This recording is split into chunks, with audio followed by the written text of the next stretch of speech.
सत्य धीमी गति से क्यों चलता हाँ, सत्य धीमी गति से इसलिए चलता है कि वो बहुत काल तक चलता है, है? जी। और असत्य एकदम फास्ट इसलिए चलता है कि उसको फ्यूज होना है, उसको नष्ट होना है, इसलिए उसकी गति ही रखी गई। धीमी गति से चलेगा और क्रम बाई क्रम उन्नति को प्राप्त होता चला जाएगा, वो उसकी उन्नति स्थायी होगी। और जो असत्य होगा फटाफट उन्नति को प्राप्त होगा, क्योंकि उसका नाश होना है, उसका पतन होना है। सिद्धांत है। बल्ब जो अपनी औकात भर जलेगा ना, वो फ्यूज नहीं होगा, औकात से ज्यादा होगा तो फ्यूज हो जाएगा। हाँ, ये सिस्टम है, ये सिस्टम है।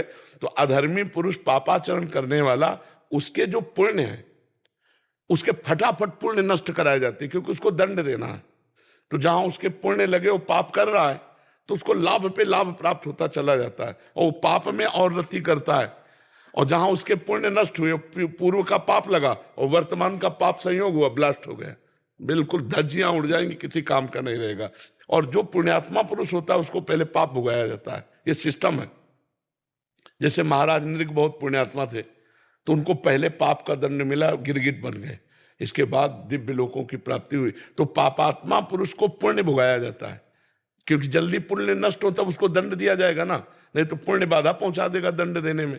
और जो पुण्यात्मा पुरुष होता है उसके सुख में बाधा पहुंचाने वाला पाप कर्म जमा है, तो उसको पाप कर्म का हिसाब दे दिया जाता है, क्योंकि उसे महान सुख देना है, तो ये पाप कर्म बाधा ना पहुंचाए। तो जब वो पुण्य करता है तो पाप कर्म उसके बार बार विक्षेप पहुंचाता है, बार बार उसको नीचा दिखाता है, और वो पापात्मा वो बार बार पुण्य उसको उत्थान में ले जाता है। तो इसी क्रम को आध्यात्मिक भाव से न जानने के कारण लोग पाप का अनुसरण करने लगते हैं। तो ये बात समझनी चाहिए कि पुण्यात्मा पुरुष का पाप कर्म जल्दी नष्ट करने के कारण जब वो पुण्य कर्म सही करेगा तो उसके साथ पाप कर्म भेज दिया जाएगा, क्योंकि पाप कर्म उसका नष्ट हो जाए, जिससे पूर्व का पुण्य और वर्तमान का पुण्य दोनों मिलकर वो महासुखी हो जाएगा।